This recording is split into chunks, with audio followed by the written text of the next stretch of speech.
episode of this podcast, also known as the first sermon for the Church of Anime. Glad to have you with me. Glad to see you moving. Real quick, I don't want to spend too much time to jump on into our message for this week.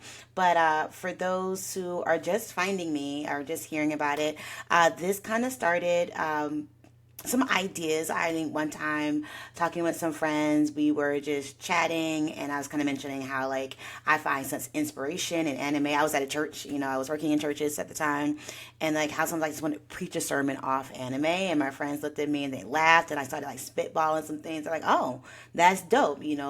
One person in the crowd was really into anime. The other people were like, but I see where you're going. And then I went to divinity school. I went to divinity school. I was going to be a pastor. And while I was there, got really into the podcast, Harry Potter and the Sacred Text. So big out to those podcast hosts. Like, they really helped kind of like really change my mind around what fandom looked like, especially more the religious aspects of it. In fact, that ended up being like my thesis in div school, fandom as religion, religion as fandom. And really kind of pushed me to start doing the sermons with the sacred text being anime, manga, comics, all in all.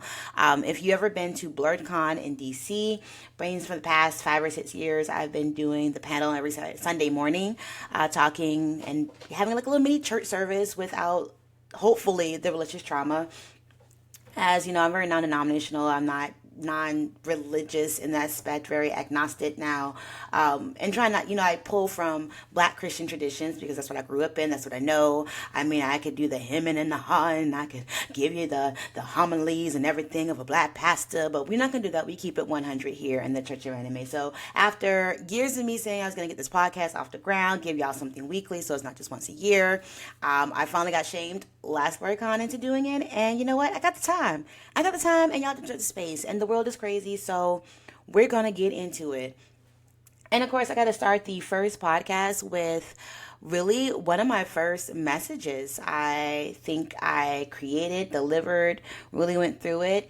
I got to start with the OG of Dragon Ball Z. So our sacred text will be coming from Dragon Ball Z. If you know, you know. Also, I don't want anybody coming for me talking about, oh, she a fake anime fan, blah, blah, blah. Show me your credentials. I don't have to. Check my YouTube when I post it up there. Y'all gonna see stuff from 15, 20 years ago of me going to cons. We're not playing this game. You just gonna have to rock with me. And of course, we're still trying to figure out the podcasting, the video aspect, the media aspect. So this is going to change over time as we get better and get closer to what we're achieving. I'm going to also have some guest speakers, preachers. My girl Preaching Geek has always been super helpful in doing the live version at BlerdCon, and we'll hopefully be coming and doing some stuff on the podcast as well. So I'm not going to hold you. We're going to get into the message because it's a Sunday morning and I'm sure you want to get on with your life. But let's talk a little bit about Dragon Ball Z. So this week's texts or I should say our sacred text comes from Dragon Ball Z, specifically the one of my favorite sagas, despite how long it is. We call it the Namek Saga. It's actually the episode that got me into Dragon Ball Z, which is why it's very dear to my heart and means so much to me when I kind of talk about this. But really, it's about the David and Goliath story. And I grew up in the Bible, reading Bible study stories and everything. You find inspiration. So many people have preached David and Goliath to me. And I'll be very honest, like, I just was never really convicted. Like, David is great and all. David's the king. Watch the shows. It's salacious. David as a king is salacious reading, boo. But, him as a kid, going to face Goliath, get that stone throw, hit him right in the temple, kill him. It's the starting of David's legacy. People saying, you can overcome the bigger, badder things. You can overcome your Goliaths. And that's cute and all. But in real life, my Goliaths hasn't always been like that. They've been closer to what I see my other David, my other childhood kid doing big things, Gohan. 'Cause let's be honest, Dragon Ball Z is about Gohan. He is the main character up until a point. But we're going to talk about it. So what episode in Namek Saga am I talking about? I'm talking about Gohan versus Recoome. Gohan versus Recoome. This is coming at a time in the series where Goku is not there. He was, healing after his last run-in with some other Saiyans, namely Vegeta and Raditz. Then he had, make the trek across the stars to get to Namek. At this point, he is on his way. Gohan is there with Bulma and Krillin. They got to Namek. They're here to collect Dragon Balls so they can wish their dead friends who got killed by Raditz and Vegeta on Earth back to life. So, this is a trip that is, really important to them. They need the Dragon Balls. They really need, to get this so their friends can come back to life. Unfortunately, the trip to Namek was not simple at all. Who thought you would be in the middle of a genocide? Nobody. And once, Bulma, Krillin, and Gohan get there, they realize there's some nefarious plots happening. Frieza is there, Vegeta's boss, still not former quite yet, boss. And they want the Dragon Balls as well. Frieza's out here, slaughtering whole villages, and also Vegeta is out here slaughtering whole groups to get the Dragon Balls, and so now we're in a gotta catch them all kind of situation, and a lot of things happen. Y'all who've seen it, y'all know where we're going. Those who haven't, Dragon Ball Z is still my favorite of all the Dragon Ball sagas and series, so I would encourage you if you can find it. I mean, you can find it, but watch it. But we get to the point where Frieza has an elite force, the Ginyu Force, and they are coming and raining down terror. Things have not been going the way Frieza had expected, so the Ginyu Force come and mop up and clean. They encounter Gohan and Krillin, and at this point, Vegeta's kind of joined with them for reasons. And they've killed one guy, but now we have Recoome. Recoome he's Goliath. He is this giant, bulky, muscles coming out of muscles, dude. And he effectively has dispatched Vegeta and Krillin, no problem. Schmatter that, they're down, they're done.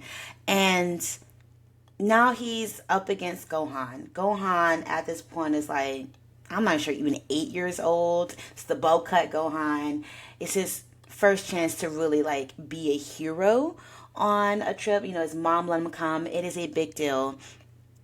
And I mean, he's been through experience after experience on Namek, outrunning, hiding, ducking, dodging, beating those he think he can beat, trying to duck and dodge from Frieza. But then you're faced with this unmovable giant, Recoome, who you can't get past. Recoome is there. Recoome is saying, hey, I'm about to kill all y'all. He's already smattered at Vegeta. He's already smattered at Krillin. And now, kid, you're the last one standing.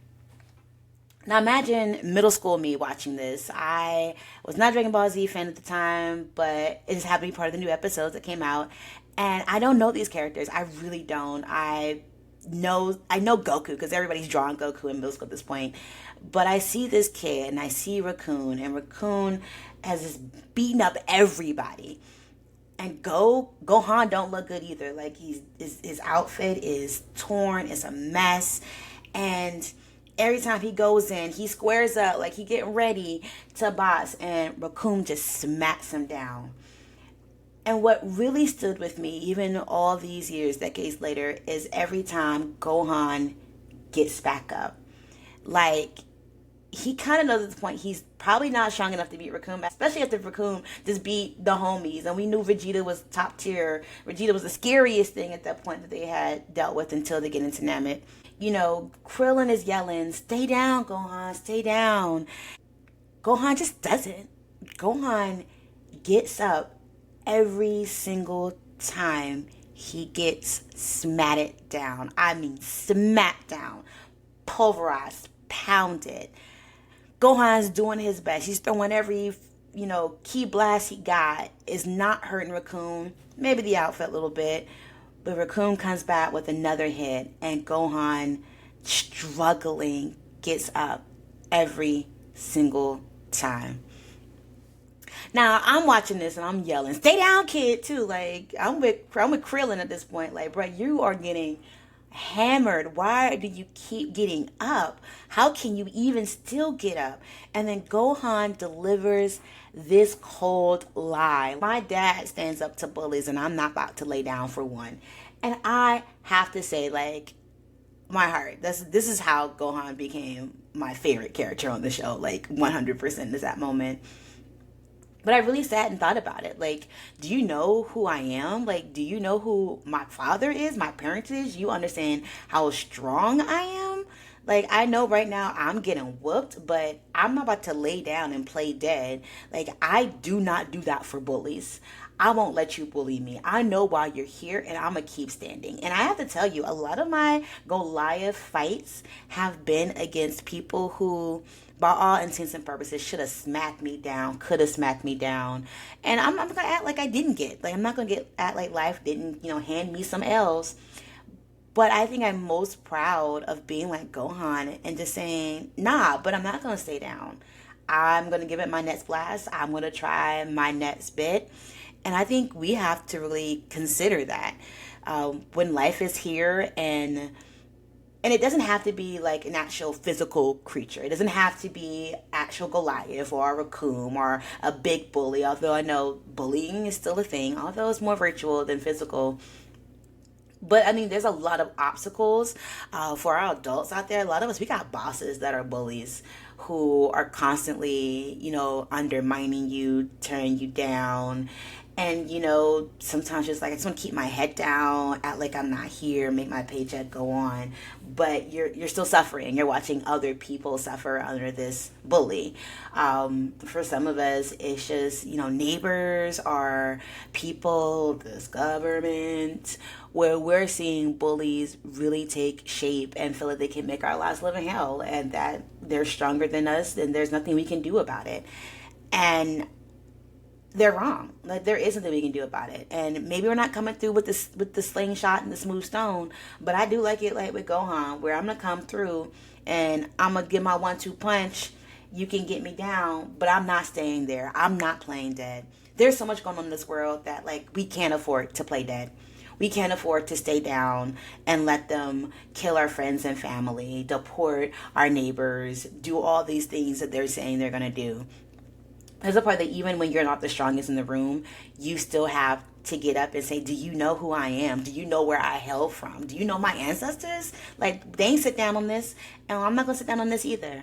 I will get bloodied and bruised and dusted and dirty in these trenches, but I'm going to stand up, and might be just stalling for time until Goku gets here and the real savior shows up, but I'm not going to be the one down here saying I didn't try.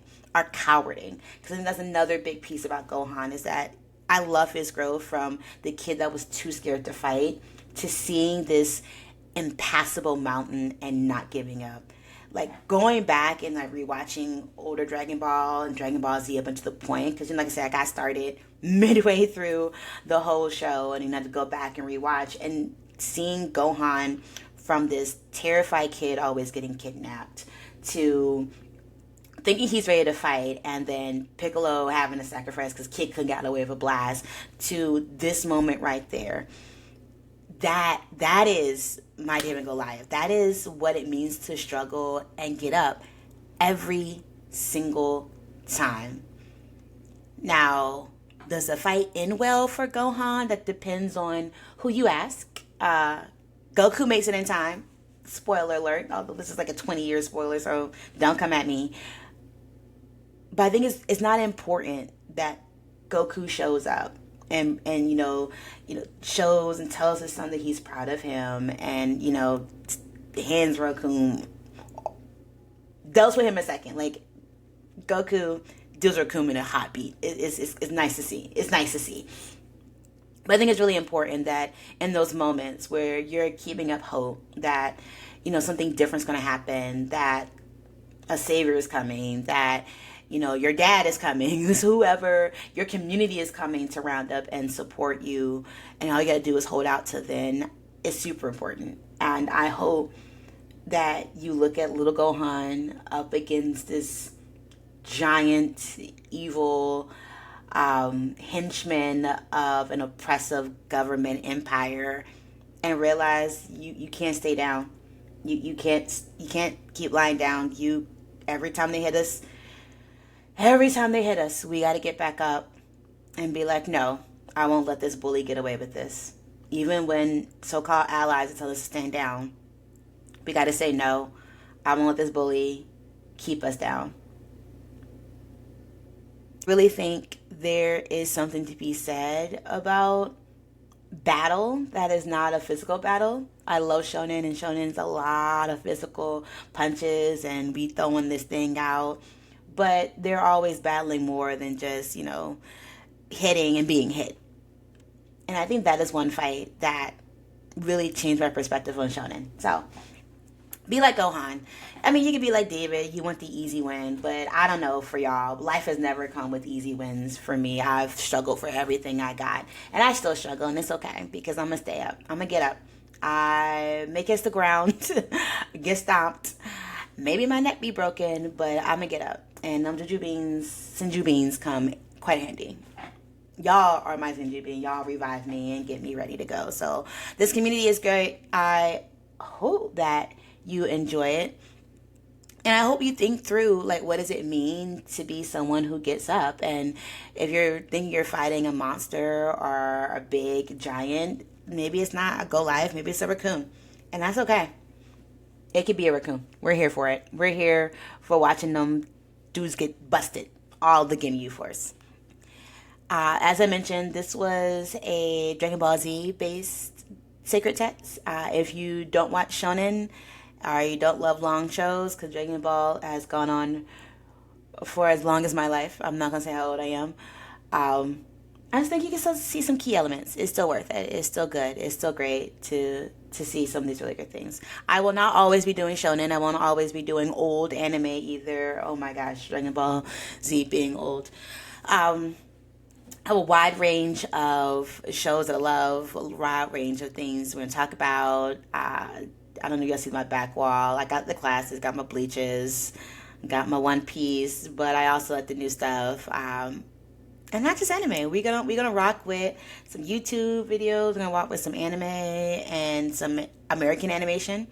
I feel like I'm gonna want to do 15 different surgeons on K-pop Demon Hunter. It's coming. It's coming. But yeah, we got a lot to talk about, and I hope that this community will join me in it. I'm excited to see where this goes. I'm going to check me out next week for another Sunday drop for your weekly church attendance, if you go on Sundays or not. You can watch this whenever you want to. Like I said, it's going to be a little iffy. Production's going to change as we figure it out. As I figure it out, as we bring more people on board, always love, feel free to DM me if you're interested in helping with the podcasting, as your producer, editing. I'm doing all this myself, and so I'm learning how to do it learning on the fly. But, you got to learn stuff. You got to do it to learn it. I'm a kinetic learner, and it's fine. We're going to get it. We're going to work it out, and I more care about you guys. So in the comments, feel free to tell me, if you're listening to this on Spotify or some different platforms that put it up, I'd love to hear, what's some anime that you think would have some great messages that we should explore and talk about and make into a Sunday sermon. More than likely, I've seen it, and so I probably got something on it, but I want to hear what's up from y'all. Also, like I said, this is on my YouTube channel that is a very old channel. I'm reviving now. And while we're going to start off with our Sunday sermons, I am also going to be doing some reactions to new anime coming out because I'm hilarious. And only my cats get to see me freak out when I watch a new show and things don't quite go my way. Because things never quite go my way. My fave characters are always on the chopping block. That's my luck.